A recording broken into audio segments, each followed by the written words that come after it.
Ngayon, papakita natin sa inyo yung sinatawag natin na advanced two-way alarm, no? Ito muna yung unang two-way alarm niya. So, push start, ito. So, ayan, push start. So, buksan natin yung headlight. So, push start. Tapos, off. Parking locator. So, ayan. Pag nasa parking, hanapin mo yung motor mo, pindutin mo lang to. Ayan, parking locator. Tapos, arm. So, lock. So, paggalaw ko, boss. So, unang galaw, bibip siya. Tapos, pag ginalaw pa ulit ng ginalaw, so, ayan. Mag-alarm na siya. So, ayan. Tapos, pipindutin mo yung disalarm para mag-off yung alarm niya. So, bakit naging advance? So, ganito yon. So, sa two-way alarm, kapag inon mo yung iyong lock, no, kahit na patay ang susi mo, nagdi-discarga yung battery kasi nga, meron siyang line na nakadikit sa kanyang battery. So, dito hindi. So, once na in-off mo yung iyong alarm, in-off mo, yan. So, naka-off yung kanyang alarm. So, hindi yan mag-a-alarm. Siyempre, naka-off. So, ayan, may on-off siya. So, ayan, meron siyang additional switch para sa on-off. So, ayan, kahit anong gawin mo, hindi yan gagalaw. Hindi yan tutunog. Unless, halimbawa, ninakaw or dinistrong kayong sinusi. Yan. So, sinusi siya. So, hindi yan magpo-push start. Tapos, mag-a-alarm yan. Yan. So, disalarm mo. So, yan ang kagandahan nito mga ka-workshop. Nakapatay ang motor mo. Tapos, kapag sinusi siya, mag-a-alarm siya. Pero, hindi siya nag-a-alarm kapag tinatouch mo. So, yun. So, advanced two-way alarm to mga ka-workshop.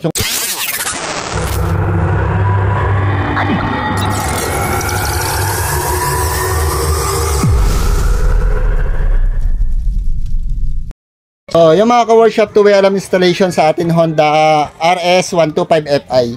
So, ang gagawin natin dito ay full wave tsaka installation ng mini driving light. Ngayon, inuna natin yung alarm. So, explain natin sa inyo yung connection ng alarm dito sa kanyang motor. So, dito nyo sa part na to, ikakabit yung inyong two-way alarm. So, nakabit ko na siya. Explain ko na lang sa inyo yung wire na pagtatapan nyo. So, ito yung kanyang alarm. Nandito yung alarm module. So, ayun. Tapos, dito ko na lang tong ilalagay yung kanyang pinaka-speaker. So, ayan. Yung kanyang siren. So, yung kulay red wire, ito, galing sa inyong alarm.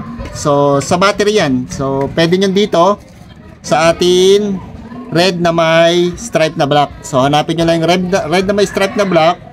So, pwede nyo siya doon ikabit. Sa akin kasi, isasama ko sa fuse. So, dahil magpo-full wave tayo, kakabit tayo MDL, isasama natin to sa fuse. So, dito ko siya ilalagay.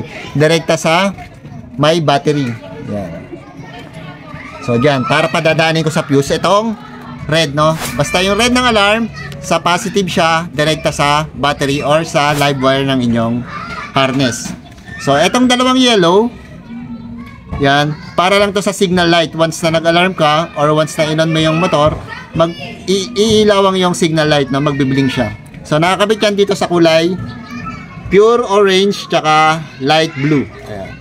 Signal light yan, left and right. Pure orange tsaka light blue. So, dyan nakakabit yung dalawang yellow wire. Sunod naman natin yung kanyang black wire. So, ito. Black wire ng alarm. Nakakabit naman siya dito sa kulay green. So, ayan. Color green, pure green. Walang halong any color. Pure green ay siya yung kanyang ground or negative. So, ayan. So, tatlong wire na nakabit natin. Sunod naman natin yung kulay orange. So, ayan. Yung orange ng alarm mga ka-workshop. So, dalawang kagkakabitan nyo yan. Itong pure na black. Ayan. Pure na black. At saka, naka-jump siya sa black na may blue. Ayan. Black na may stripe na blue. So, pareha siya ng accessory wire. No? Pag sinusian mo, pareha silang iilaw. So, gamit kayo ng test light para malaman nyo na positive accessory wire siya. So, dyan yung kulay orange sa pure na black, tsaka black na blue. So ayan, so yung kulay dalawang yellow wire, kulay orange, tsaka kulay black ng alarm nakabit na natin. So sunod naman yung kulay gray, ito. Yung gray wire, so siya yung magsisilbing kill switch, no? Once na inago sa yung motor, mapapatay mo yung iyong motor, no? So nakakabit naman siya dito sa kulay blue na may stripe na, ayan, may stripe na maliit na yellow. Ayan. Blue na may stripe na yellow. Ewan ko ba kung yellow to or white. So ayan, medyo malabo yung stripe niya, pero dyan siya. So ayan yung pulser, no? Positive pole. Ayan yung wire na galing sa pulser. So pwede nyo naman ditong tingnan, no? Ayan. Yun, black na blue na may yellow, yan yon. So diyan nakakabit yung inyong gray wire. So ayan, baybayin nyo lang yan dito. So dito siya nakakabit, papunta yan dito sa atin ECU dito.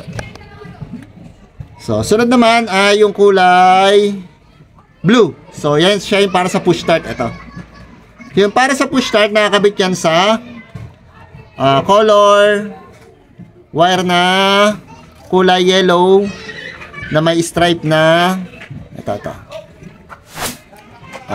Hanapin lang natin. Kulay yellow na may stripe na, ano bang stripe na mga kuha yan? Ito, ayan. Kulay yellow na may stripe na red. Ayan. So, dyan nakakabit yung blue. Pero, hindi ko siya nirekta dyan. Dahil, pag nirekta natin dyan, kahit na naka-shift or nakakambyo yung motor, magpo-push start siya. So, ayan. Siya kasi yung sa push, sa starter motor papunta. No?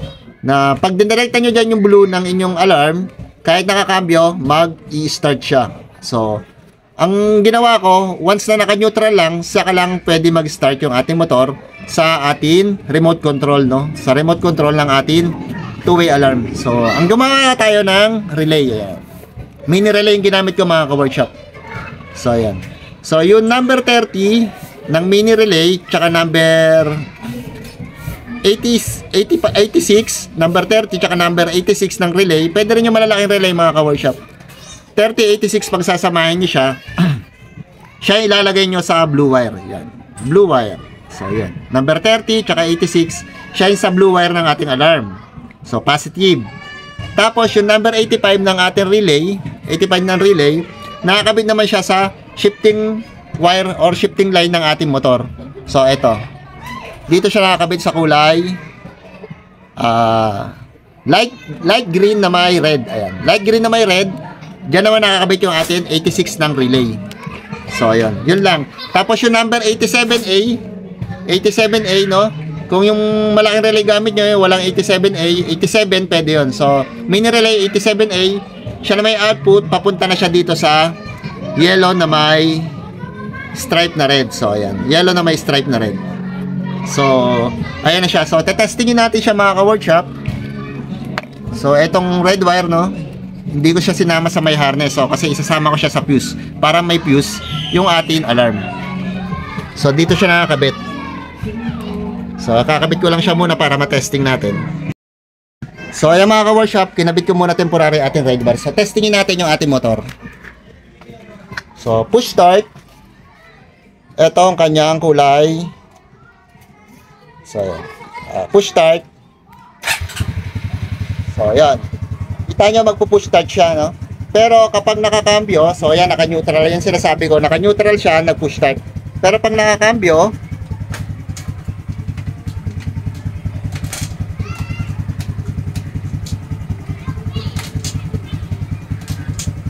off muna natin. So, pag naka-cambio, naka-neutral, yan. Naka-primera siya, hindi yan magpo-push start. So, iilaw lang siya. Mag-on lang siya, pero di siya magpo-push start. Kasi nga, naka-neutral siya. So, doon gumagana yung relay natin. So, safety siya, no? So, kapag ginalaw naman yung motor,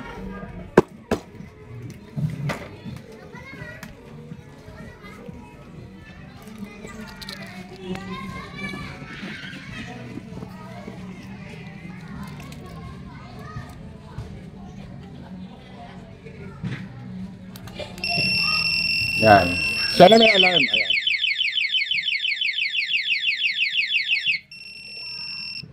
So, off natin. So, yun. So, ganyan siya kaganda mga ka-workshop. So, magkakaroon ng safety yung iyong motor. So, ayan. So, yun lang. Paano pang-install ng